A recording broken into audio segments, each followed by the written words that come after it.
Hi. I'll continue with paragraph 15 of the chapter on Appoggiaturas in Karl Philipp Emanuel Bachs Versuch über die wahre Art des Klavier zu spielen.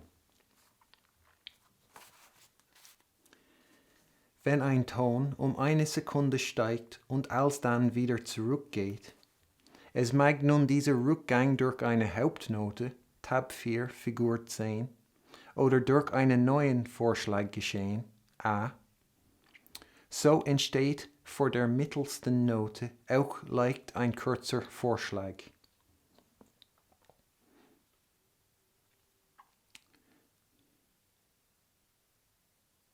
Bei Figur 11 finden wir einen Haufen Exempel von allerlei Noten bei gleichen und ungleichen Taktarten.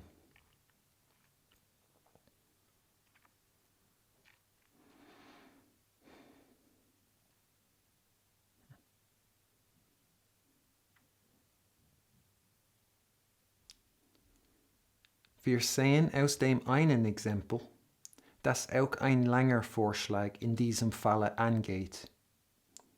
Da gestoßene Noten überhaupt simpler vorgetragen werden müssen als geschleifte und da die Vorschläge insgesamt an die folgende Note gezogen werden, so versteht es sich von selbsten, dass bei diesem Falle ebenfalls geschleifte Noten vorausgesetzt werden. Übrigens wird auch hierbei, wie bei allen Manieren, eine proportionierte Zeitmaß erfordert, weil die gar zu große Geschwindigkeit keine Auszierungen verträgt.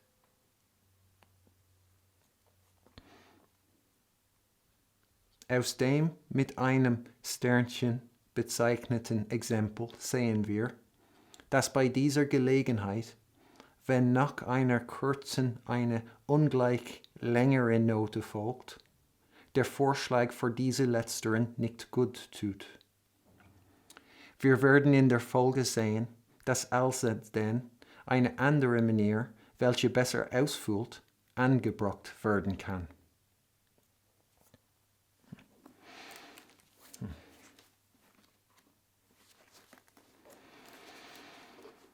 So, that's another big paragraph. I don't know how it appeared on the screen yet, but Bach provided, if you include figure 10 and figure 10a, Bach provided 29 examples for this instant. So really a pile of them, a ton of examples. And if you look in the repertoire, in the classical repertoire, you will find as well a ton of examples where this kicks in or is applicable.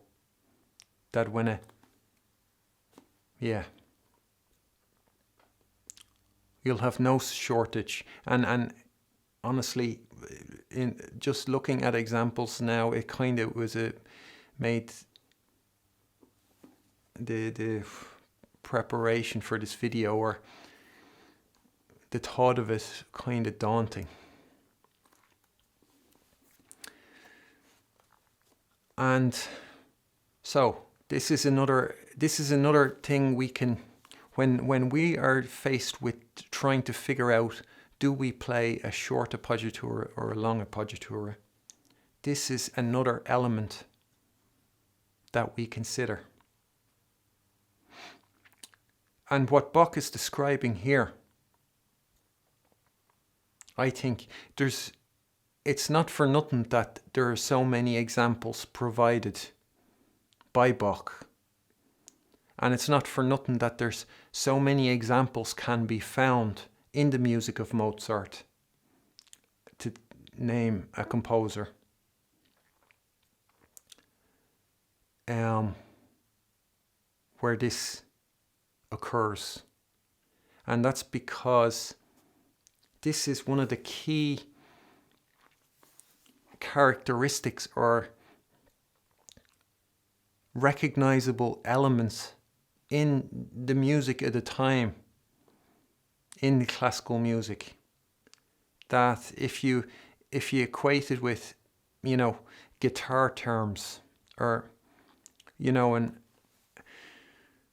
think of rock music and rock guitar and guitar players, rock guitar players, and their guitar solos. In the way a guitar player will play a solo or just a riff or general rock music, there are certain things that make it recognizably rock. And this here, what Bach says, that when a note rises a second, a tone rises a second and falls again, that a short appoggiatura can occur. This is like in guitar terms, it would be a guitar lick. And you'll find it, you know, there's certain guitar licks that every guitarist will use, and they'll be using all the time, and it'll be a characteristic. And this is a characteristic of of classical keyboard music, or keyboard performance, or keyboard playing. So I'll look at the examples and, you know, talk some more. So here's figure 10 and figure 10a. So the first example, Bach is illustrating what he means. So you see the G, the A, and G. The G rises a second to the A and then goes back again to the G. And so before the A is a short appoggiatura, the B. And this, as we'll see in the examples, occurs often.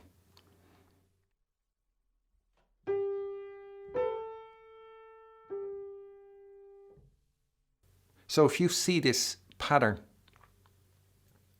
this movement in a piece of Mozart, you can think this is one element that says to you, this is very possibly a short, unchangeable appoggiatura, as opposed to a long changeable, to a long appoggiatura of changeable value, where, you know, it normally, according to the common rule, takes up half the value of the note. This is a short, unchangeable appoggiatura. And so when you look at figure 10, you'll see that the appoggiatura is written in as a 8 note, a quaver,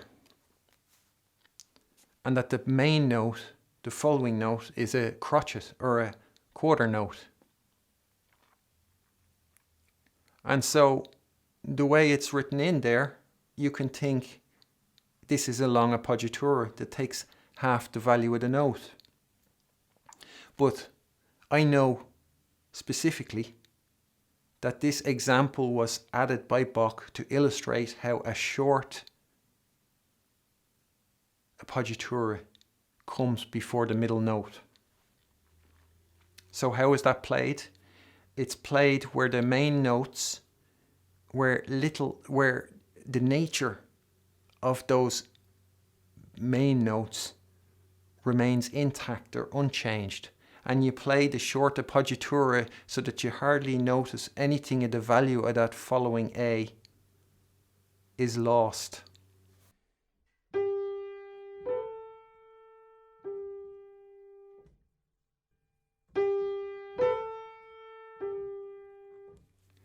And then A is, you can see, and he's illustrating the other way it can, so it can appear when this can also happen when the note it returns to is a new Vorschlag. So it won't matter if the note afterwards the note it returns to after the tone has risen a second, that the note, when the tone returns, it doesn't matter that it returning is true via a new Vorschlag. It still works the same. So for A, you know, the way Bach intended it was that the B, the Appoggiatura, which is a B, is short. A short, unchangeable Appoggiatura. So this is one of the things we can consider when trying to decide, is it a short or a long Appoggiatura? And you could look at that G then, the second Appoggiatura, and wonder, hold on, how's that meant to be played?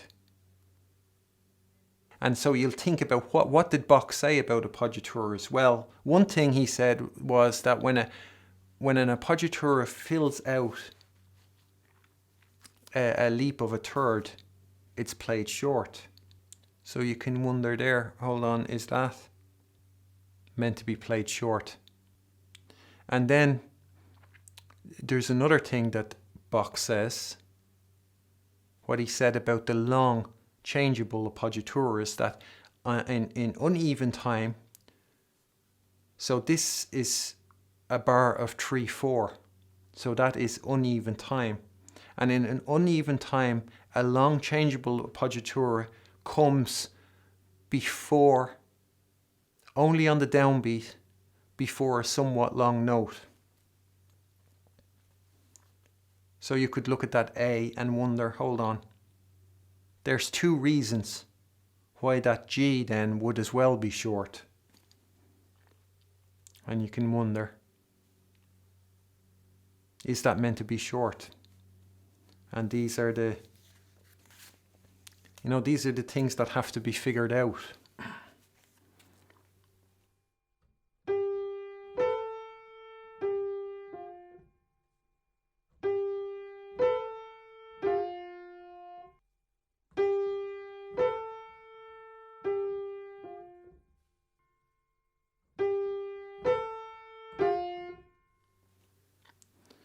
And so if we look at the examples, there's a lot. I might not play them all. You'll anyway see which ones I've played, or I might not use them all because I don't feel like some of them works so well in, given how short they are, and there's no bass notes to play with them, and so they can doesn't matter. So if you look at the first example, you can see another situation where that comes. And you can see the way it's written, the Appoggiatura, that you could understand it according to the usual rule that it takes up half the value of the note, because it's written in as a 16th note and the main note is written in as a 8th note. So the Appoggiatura, as you see it, has half the value of the following note. So a lot of people could play the G and F as two equal notes, two semiquavers between two quavers. So because of the pattern, because it's rising, the tone is rising a second and falling again, the note in the middle gets a short, unchangeable Appoggiatura.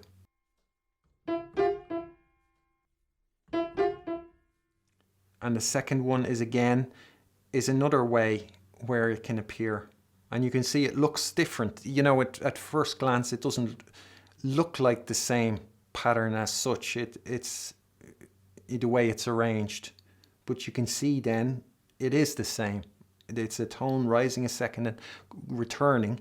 And so those as well, even though you could understand them as taking up half the value of the note, they're short, unchangeable Appoggiaturas.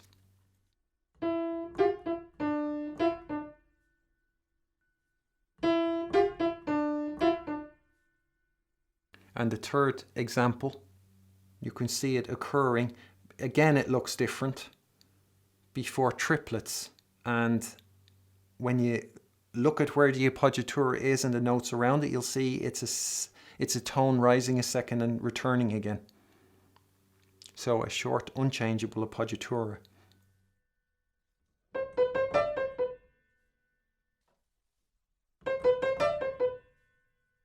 The fourth example, again, the exact same formula or core movement, but on, when you look at it on the surface, it looks very different. And with this fourth example, you can imagine how this would appear in a Mozart sonata. And you could imagine those people who have earned a place on the Roll of Honor, how they would play that example. And what they do is, since the appoggiatura is there to prevent people like you and me from ornamenting the note, they won't think twice about it. What they'll do is that E, D, C, B, they'll play as 4 equal notes. And that'll be it. There'll be no question. And every single person on that honor roll will have played it that way. And you can see there, they don't know about this. This is a key characteristic. And this is an example of how I say that mediocrity attacks genius. Mediocrity eradicates genius. Mediocrity wants to turn everything bland, everything tasteless, everything dull and boring. They want to take the richness out of things and just make it uniform and all the same.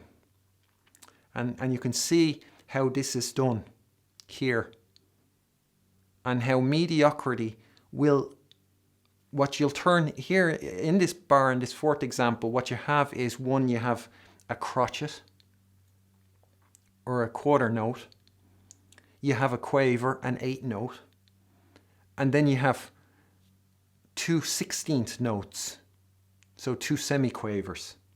So you have 3 different elements of rhythm. And when you add the short appoggiatura, unchangeable appoggiatura, as another rhythmic element, what you have there is 4 rhythmic elements in that bar. And what you have with those on the Roll of Honor who play the appoggiatura and the following note as 2 equal notes, what you have is, instead of there being, in terms of value of the notes, 3 different values, what you have is 1 crotchet or 1 quarter note and 4 semiquavers, 4 16th notes. And that's it. And that's how a mediocrity attacked that bar. They took the diversity of 4 rhythmic elements and turned it into 2. They made it more bland, more empty, more dull. And they're playing the 4 notes as 4 equal notes. And they have eradicated one of the key features of classical music. One of the key characteristics has been completely eradicated by mediocrity. And if you think in guitar terms, imagine you travel in time 240 years from now, and you go to a concert where somebody is performing rock music and they're playing guitar, and you sit there at that concert, and the person on the stage performing is only playing the notes. So that means they're not bending the strings. They're doing none of the effects or the elements that belongs to playing, rock guitar. None of it. They're just playing the notes. You'll think it's ridiculous. And then you look at the audience and they're all admiring it, and it's maybe considered high art at that stage, you know, because it's from the past. And they're all going how wonderful it is and how wonderful they capture Slash or Jimi Hendrix or whoever it is they're playing when they play the notes. From your perspective, they'll all be exposed to you. You'll see it for what it is. You'll see how absurd, how ridiculous it is. And if you think of a performance of something, you know, of the Jimi Hendrix guitar music, or, you know, a Slash solo, without any of the bends, without any of the extras, when all those, with just the notes, it means all those sweet spots are taken out of it, and all that's left is something that's not at all recognizable in terms of what makes rock great. And so maybe, and the only reason that a classical music audience and the performer don't look ridiculous to you like that audience would if you went into 240 years from now into the future, is because you don't know what the alternative is. You don't know what it's really meant to sound like. Therefore, you can't know how ridiculous it is, just how absurd it is.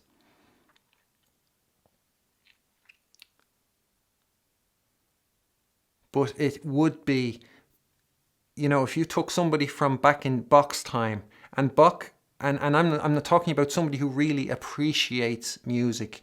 You know, Bach kind of dedicated his pieces for Kenner and Liebhaber. So it's like his music was for, you know, the lovers and connoisseurs of music, the people who know music, who value, who appreciate music. You take one of them and put them in a concert of somebody playing Mozart's music, and they'll say, where are all the sweet spots gone? They're all gone. And this is a sweet spot. This is a major element of classical music, and it's lost. It's gone. And you can see in that bar, there's absolutely no doubt how that's meant to be played. And there are plenty of examples in Mozart's music where the tone rises a second and returns again. And exactly there, Mozart has written in an appoggiatura. And it looks exactly like it does on in example 4. And I'll bet that in every single recording you hear, in every performance you go to, you'll hear that being played as 4 equal notes, because that appoggiatura is there so we don't ornament the note. Yeah.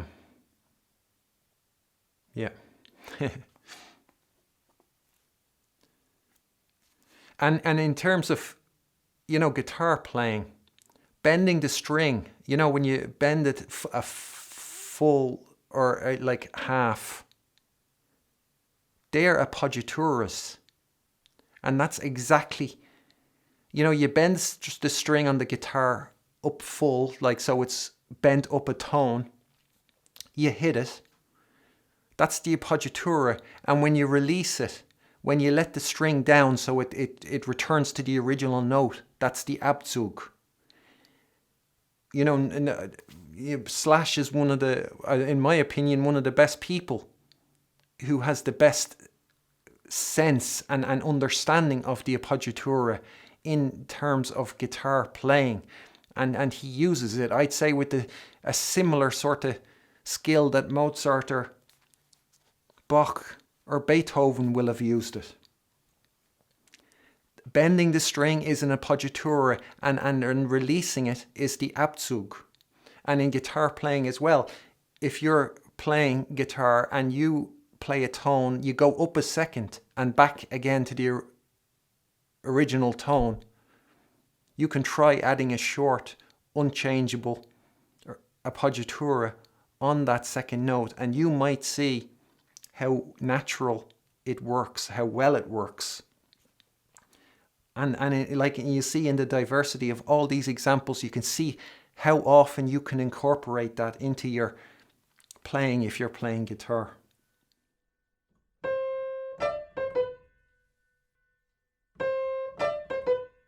And so here's the fifth example. And you can see the constellation again. It looks, at first glance, you wouldn't notice the occasion, but there it is. The C going up to the D and back again, and before the middle note is that short appoggiatura.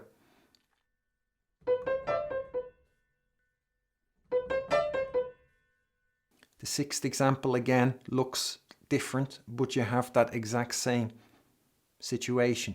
This will be appearing all the time in classical music. And these two examples, the fifth and sixth example, they're foolproof. Those are the ones the people on the Roll of Honor will get right. The foolproof examples.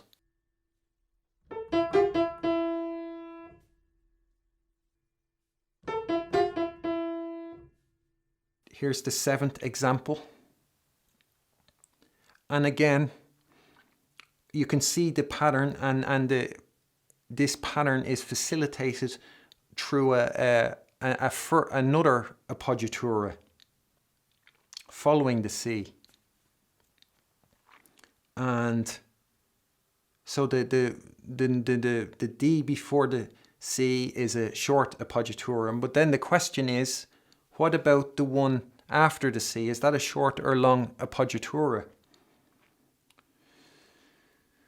And so there's one element that Bach said in this chapter that remains ever valid, and that is what he said about there's always the possibility of exception coming up. And this will be valid here. And so you can wonder, when the notes, when there's a jump of a third, when the appoggiatura fills the jump of a third, it's always played short. And so you could wonder, is that B meant to be short? But what you have, and it's like Bach, I would speculate that Bach added that trill specifically to help us know.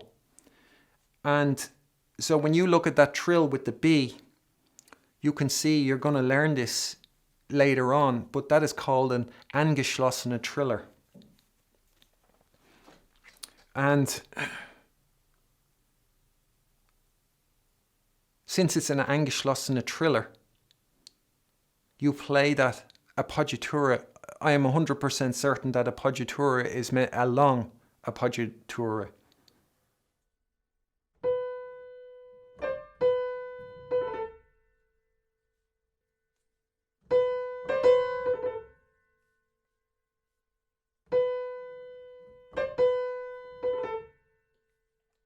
So the eighth example, again, this will be something you could see in Mozart, something that those in the Roll of Honor will play as 4 equal notes. And if you think again of mediocrity attacking, you'll hear that, and that'll be one of those sweet spots in classical music that people of the time will go, yeah, that's the classical music I know.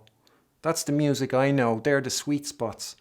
Those long appoggiaturas with the Abzug, they're events. It's like, bending the string on a guitar. When it's done right, it's not something that's just goes by. It's an event. It's like it's performing those appoggiaturas is when the soloist, the guitar soloist, is at their coolest.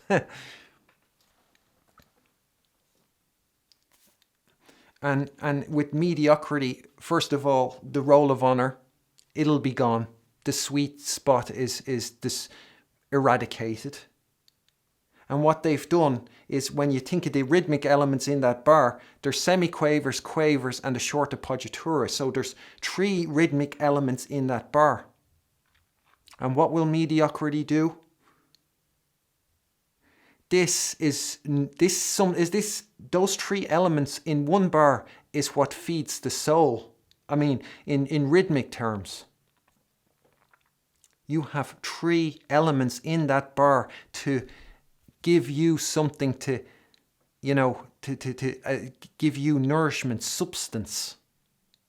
Whereas what will mediocrity do? They will play all those notes equally. They'll call it an appoggiatura, but they won't play it as an appoggiatura because we're talking about it. They're short, fast notes. So what'll they do? They'll play them all as equal notes. What will you have? You'll have a bar of semiquavers. You'll have one rhythmic element in that bar instead of 3. That's mediocrity. Gets this in their hands and turns it into this.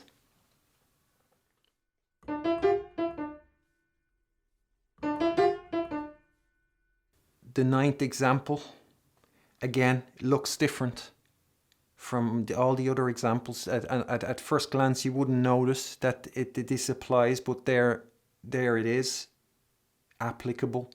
You have that core formula or core pattern occurring.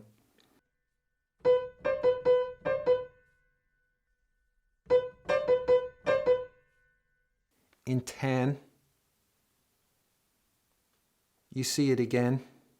And then the next one, you can remember that this the second appoggiatura, the E, is that long or short.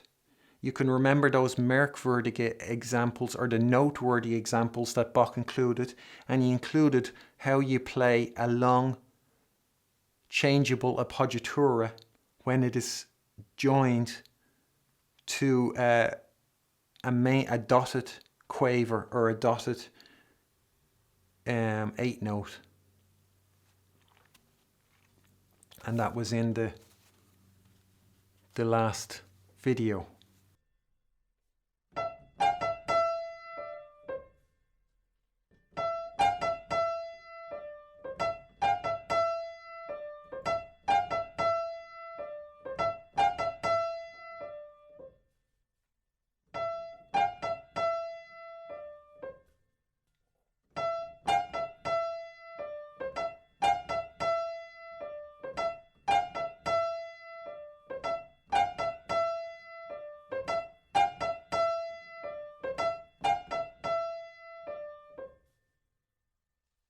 So, and here's 11.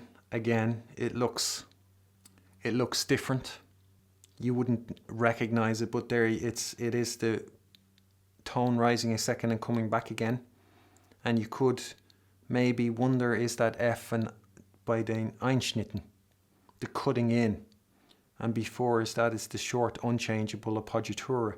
And so you can see how the 2 elements there, if that is an Einschnitt, I'm not entirely sure if this one is, but if it is, you can see there's 2 elements there that will say yes, this is a short unchangeable appoggiatura.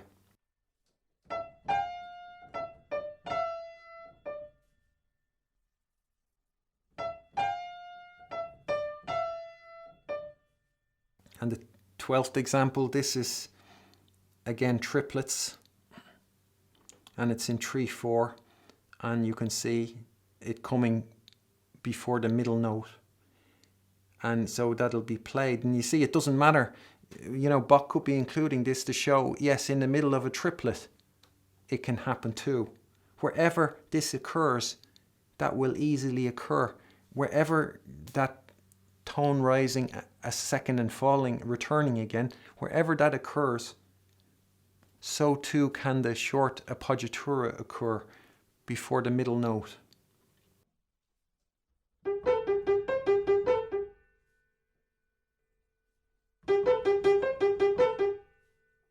The 13th example, and here you can know for certain that you have the pattern again and again. It's facilitated through where when the tone returns, it's an appoggiatura, and that still allows for the short unchangeable appoggiaturas. So the D, the nature of the D will be unchanged because of the short appoggiatura. And that C, you can see it's in 3/4. It's landing on the downbeat before a somewhat long note, and it's taking up 2/3 of the value of the note. What you get there when it's played properly is you get not only do you get the short appoggiatura, but you get the long appoggiatura, and you get the Abzug. So you get a whole wealth of expression and depth in that bar when you're playing appoggiaturas as proper appoggiaturas and not just as extra notes.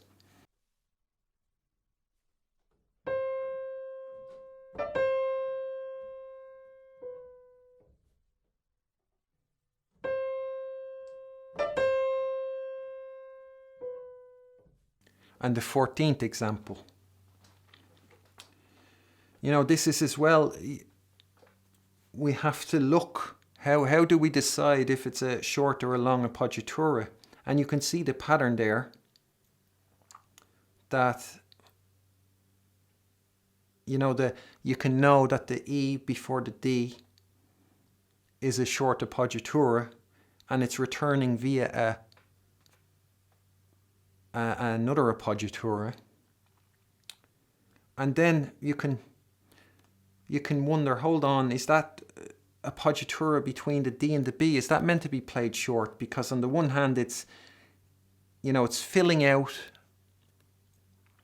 a jump of a third, and Bach says those are short, those are played short. And then as well, it's on the third beat of in an uneven time signature, and those long appoggiaturas only come on the downbeat before a somewhat longer note.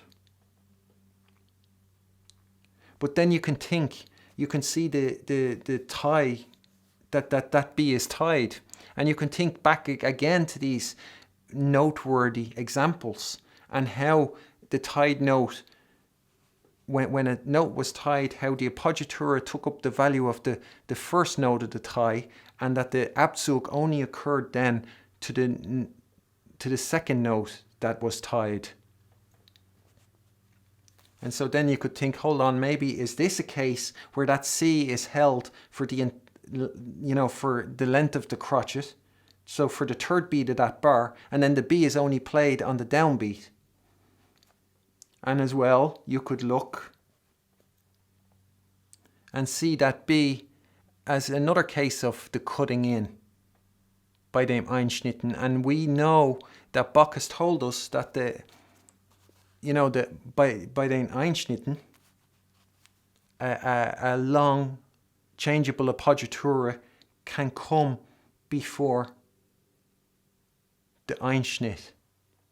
The short one comes before the cutting in of short notes, of fast notes, and the long one can come before the cutting in of a long note. And so this could be the cutting in of the B. It's coming in early before its time.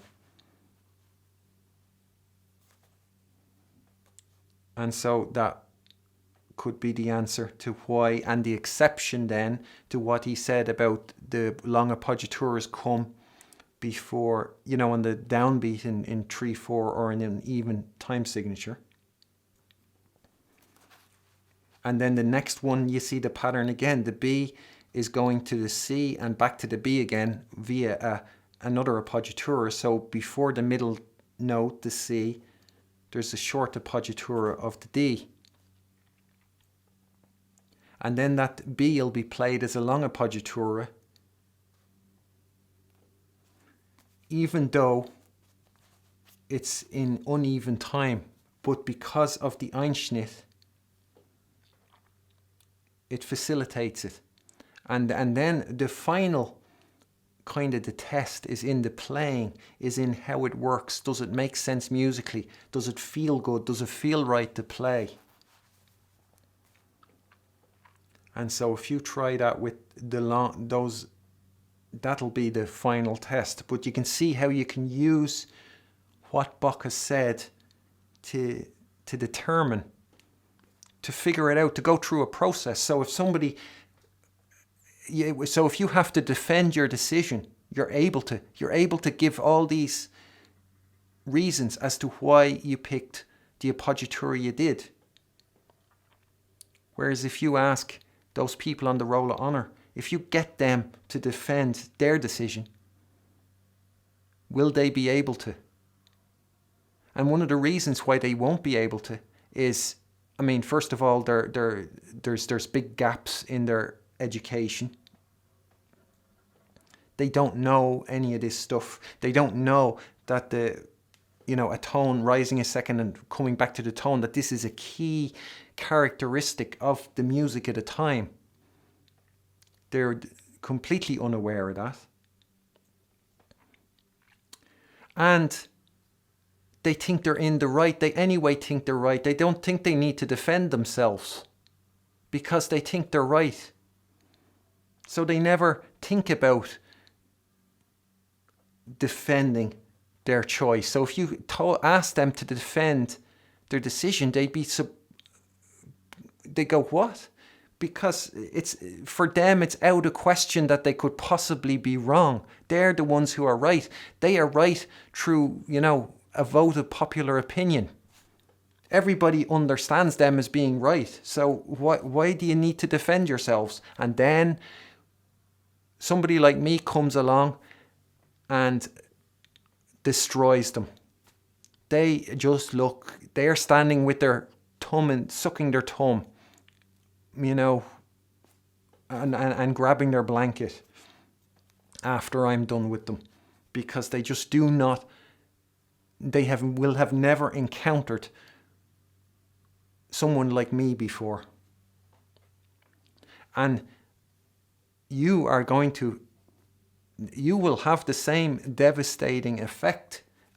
Just alone the knowledge you're gaining from this video and the last one. The level of thought and consideration you're going to be able to put in your decision. You are going to leave your professors, all these people, looking like a deer caught in the headlights. And then you'll say, and now it's your turn. Now you tell me why yours is correct. Your version is correct. You'll be able to say that to them and they'll be stuck. They won't know what to say. And and get to keep the tissues handy for when they start weeping, because you'd be surprised.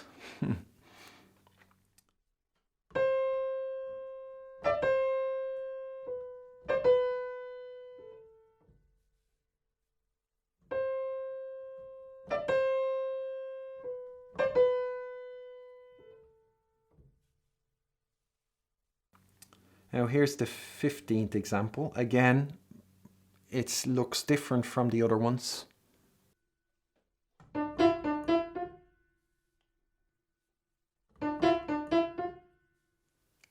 The 16th example, again, different. And this could be that Bach has figured out this thread, this core formula. And this is something he's provided in this paragraph. And it's something that can be just taken for granted or overlooked, like, yeah. So, okay, rise a tone, rise a second, falls a second, short Appoggiatura, great. But he might have found the thread that connects it all and that sums up one of the most core characteristics of the music at the time. And he twigged it. And he wasn't fooled by all the different ways it appears. He broke it down, and that was his sort of innovation for this paragraph. And then when you think that, and what he did there, and how concise he made it, like, you think, wow, yeah, well done. That was admirable. That was admirable. And that could be easily overlooked. Just like this paragraph has been overlooked because every single example, if you take Mozart, every single example of that, other than those foolproof moments, they have all been destroyed, so there's no trace of any of it left.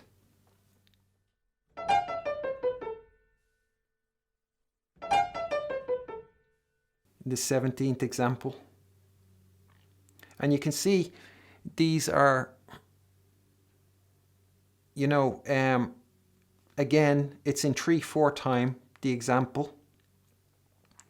And you'll know from Bach that the long appoggiaturas only occur on the downbeat in 3/4 time before a somewhat longer note. So knowing that, and knowing that pattern that has a short appoggiatura before the middle note, you can rule out what the people on the roll of honor won't do. They'll play that G and F as 2 equal notes. You'll know there's 2 reasons why that's not right. And there's more reasons than that, but 2 that but maybe in this paragraph were more reasons he presented. He gave us to be able to, contemplate it and determine what is the correct answer. And so you might already know what those are. But you can see how the people on the roll of honor might play the G and F as 2 equal notes.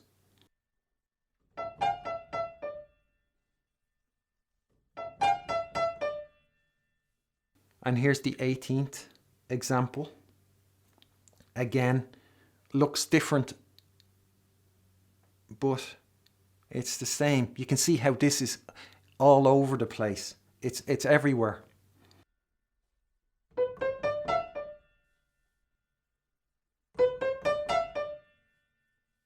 The 19th example, again, it's in 3/4 time. And I'd say that the more the examples are in an uneven time signature as opposed to an even time signature. And that the uneven time signatures, that, the long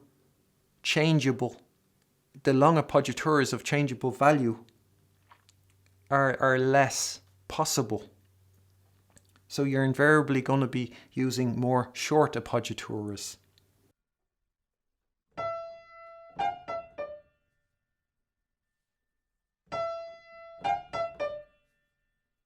Yeah, so that's the 19th example. And then the 20th example. And this one, in the paragraph, Bach says that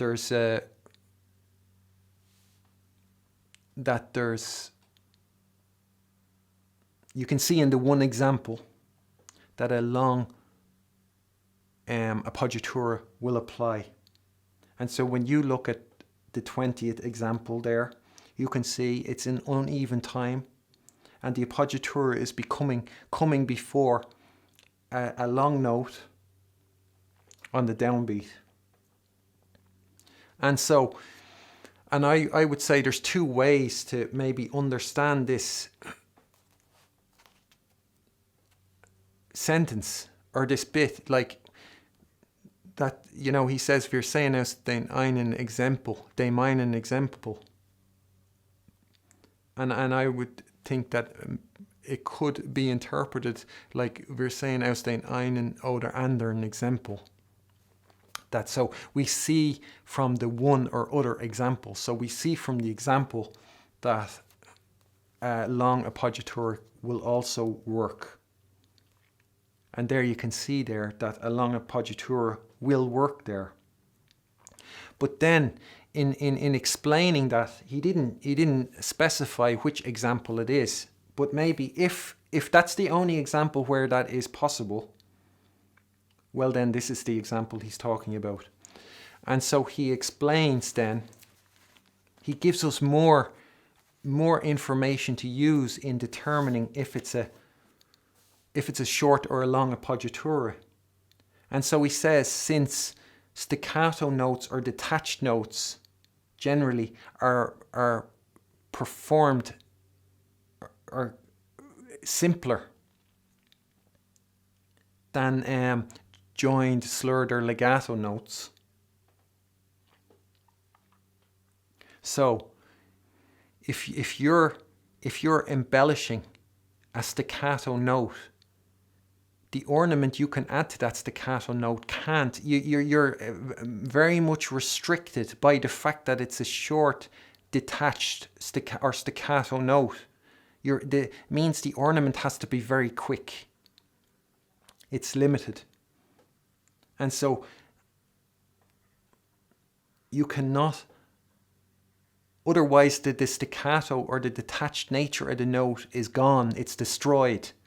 So it has to be an extremely quick ornament, embellishment.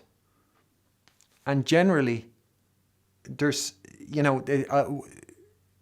you'll be playing those notes, like he says, simpler, just as they are. So that's the one thing. So you can think, are they detached notes or are they legato notes? Is there a slur over the notes? So that'll be another factor. If it's an allegro movement, there's no slur over the notes. You can see here that Bach says so that he also says, since the appoggiatura is bound to the following note, so you have the appoggiatura and the Abzug, and the Abzug, the note is drawn off the appoggiatura, and it's an event, and those are joined. So the notes have to be, it's joined to the following notes. So he says it's self-evident that that in this case legato notes or slurred notes are a requirement. Which means if they're not slurred notes, you cannot have a long Vorschlag.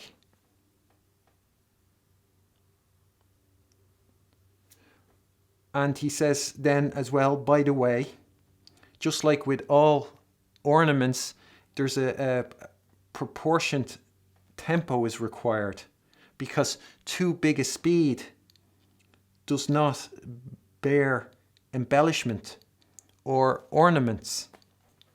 And you can see in the context of this, he talks about a long appoggiatura working here in this case. The requirement is that the notes are slurred and that the speed is proportionate. It's not too fast, because too big a speeds don't tolerate or suffer or bear embellishments. So he is calling the long Vorschlag an embellishment. He sees that as an embellishment. And he sees that if the notes are, if the tempo's too fast, if they're not slurred, you cannot add that embellishment, because fast speeds, staccato notes, they don't suffer embellishments.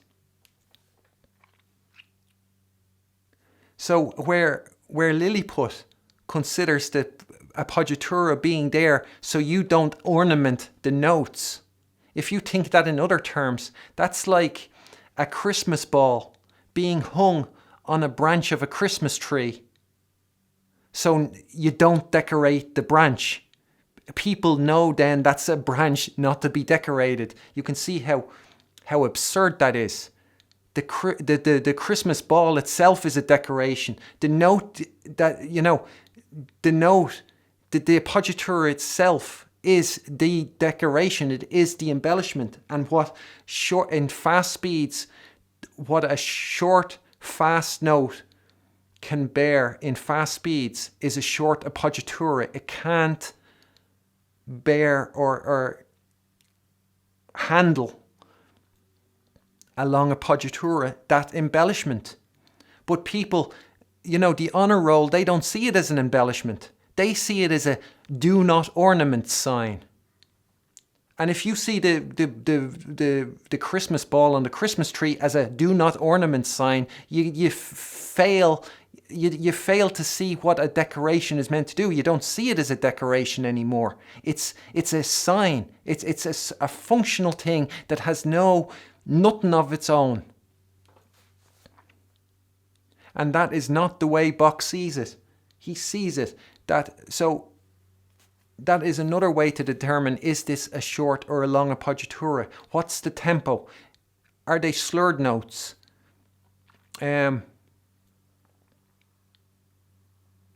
Is there time for an appoggiatura?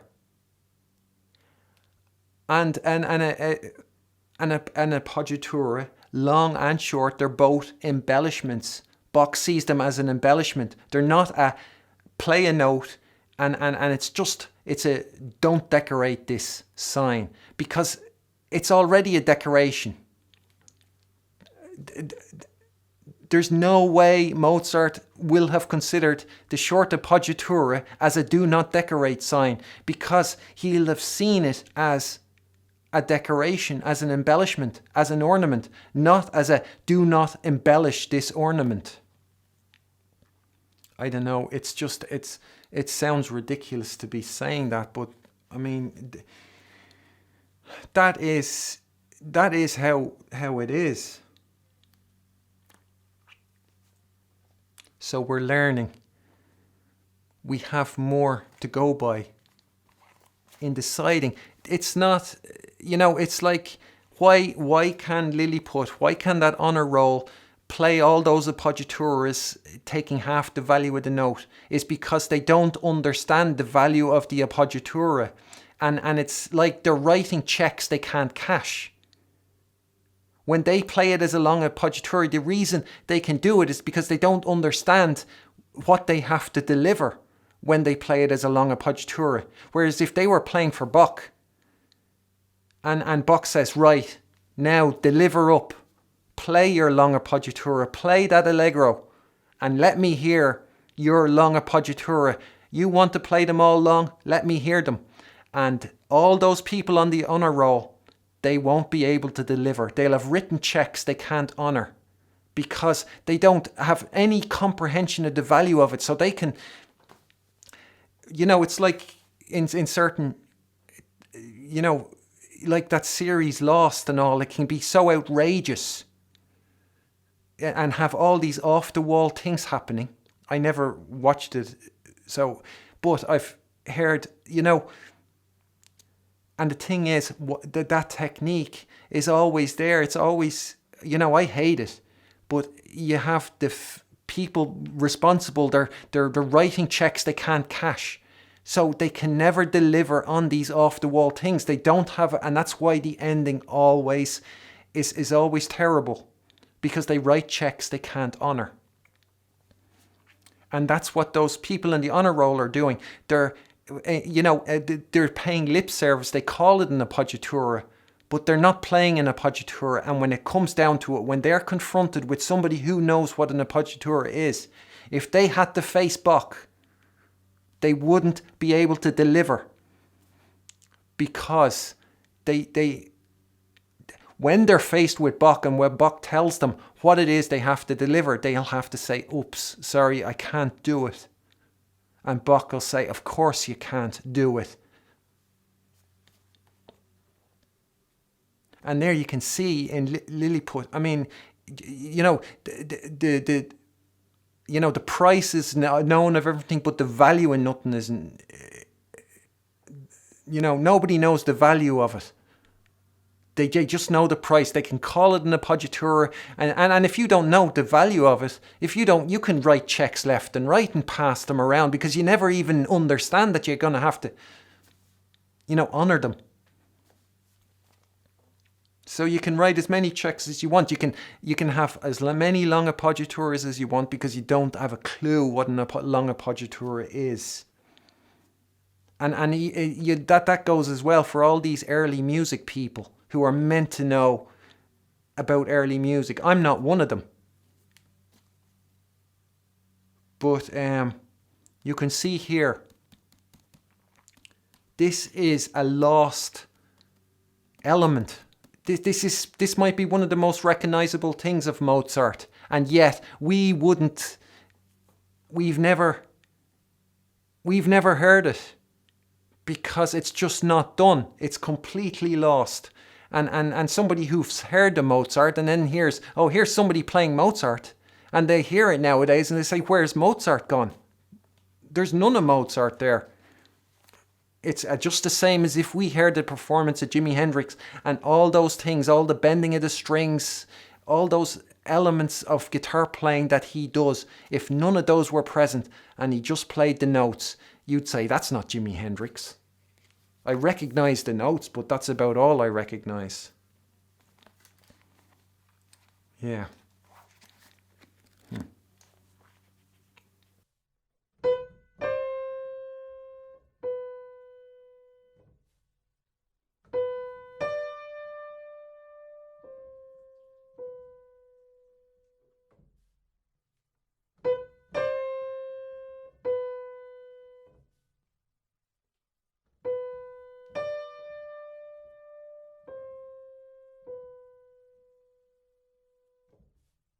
The 21st example, again, it's different again. It's in 3/4 time.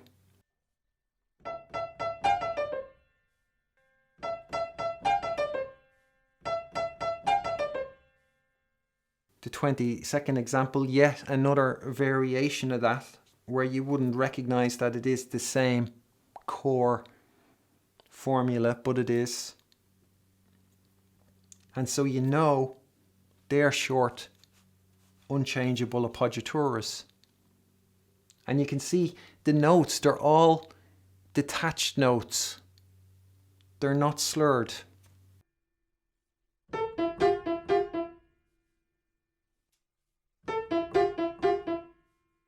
The 23rd example again looks different,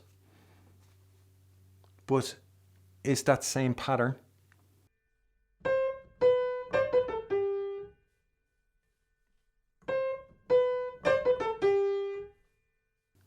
The 24th example, again, you'd never at first glance recognize it, but there it is.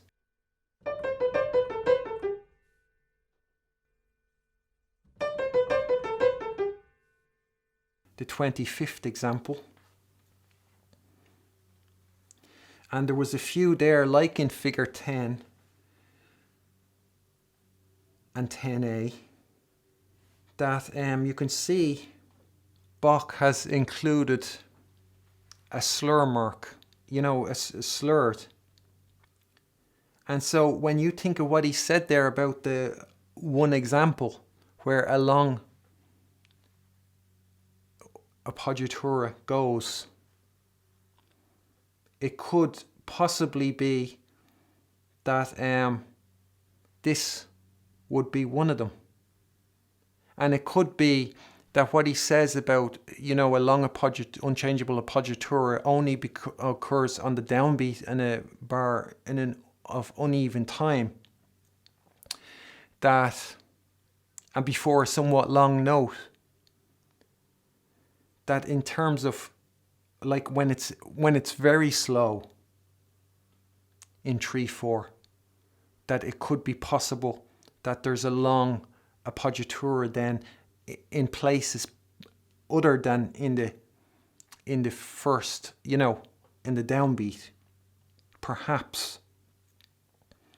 So we are talking about a very slow tempo, and when you think of it, it's being very slow. You have three long notes in the bar. So it could be that it requires a very slow speed to perform that.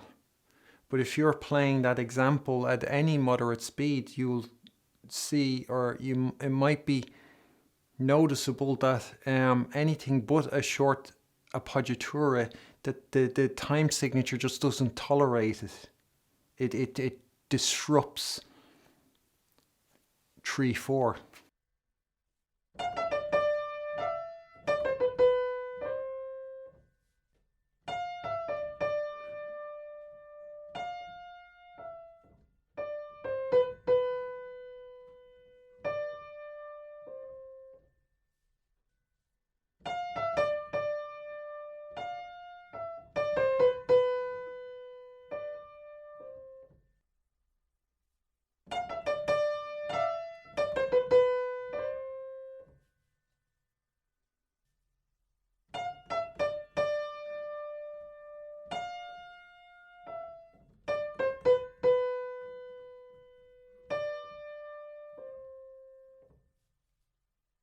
The 26th example, you can see it again. It looks very different. You can see the note rising a second, that first appoggiatura, and falling, and that pattern being facilitated by another appoggiatura before the main note. And if you think of that, you know how the Roll of Honor people will play it with the appoggiatura that takes up half the value of the note, and it's played as notes. If you think of it like somebody coming from 240 years in the past, hearing that, and you think that you have the element there of the short appoggiatura, and then you, like, that's one sweet spot, and then the other sweet spot is the long appoggiatura on the D, and the effect of that, the weight that has, and then the Abzug. And imagine it like in guitar terms, like, you know, bending the string and then letting it down. And you compare it to just dividing up those notes so they play half the value of the notes, and each of those notes being the same. You know, and those notes can be on a great expensive instrument, so anybody could play those notes, and you'll listen and you'll admire the sound quality because it's such a top class instrument. But beyond that, there is nothing compared to the riches you hear when you hear appoggiatura, a real appoggiatura being played. And when you experience the diversity of first getting the short one and then the long one, as opposed to just hearing two semiquavers and then two crotchets to follow, each played as notes with no, by somebody in the cage, with no understanding of music and not being able to produce. You need to, try that the elements, the finger position, all those elements of virtuosity that I've shared on this channel. And you need to discover that, because if you do, all this, you are going to experience it as it's meant to be experienced, and it's going to change everything for you.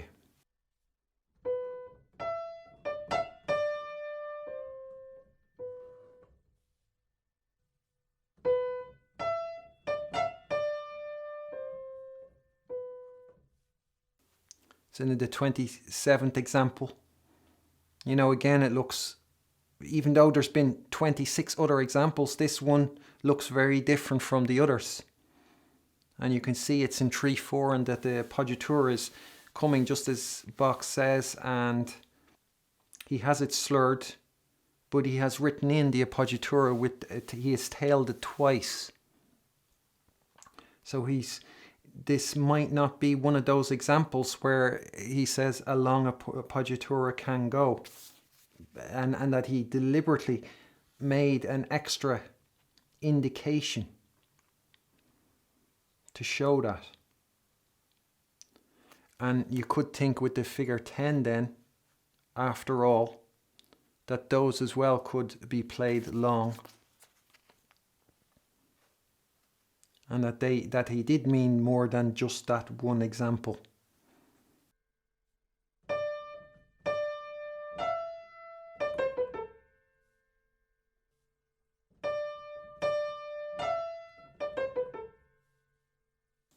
And 28, so this is the example where he says, you know, when there's like an extra long note before an extra short note, that appoggiatura from above doesn't work.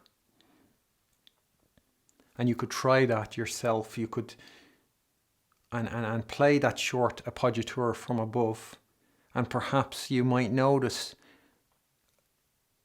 that you're waiting for the note to fall, and you're anticipating that fall again, and it doesn't come till later, and that appoggiatura rather upsets the musical sense of that example.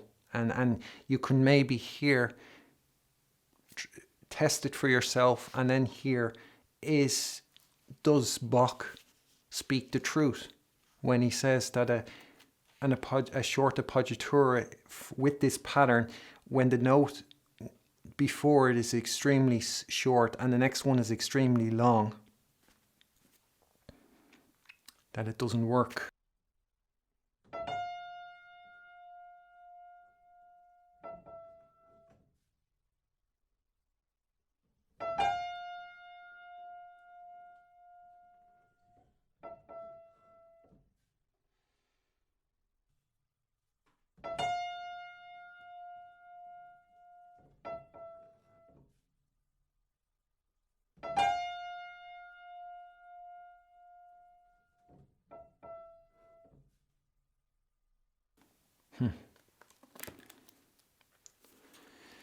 Yeah, so that's a big paragraph.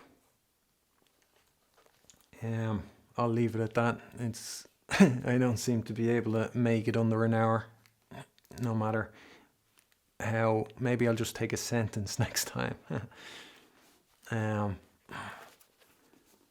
Yeah, so it's a big one. It's something that's lost, that stands to be recovered, that can be recovered. And it's bringing to life something that has been long buried. And so I'll continue in the next video. So thanks. Bye.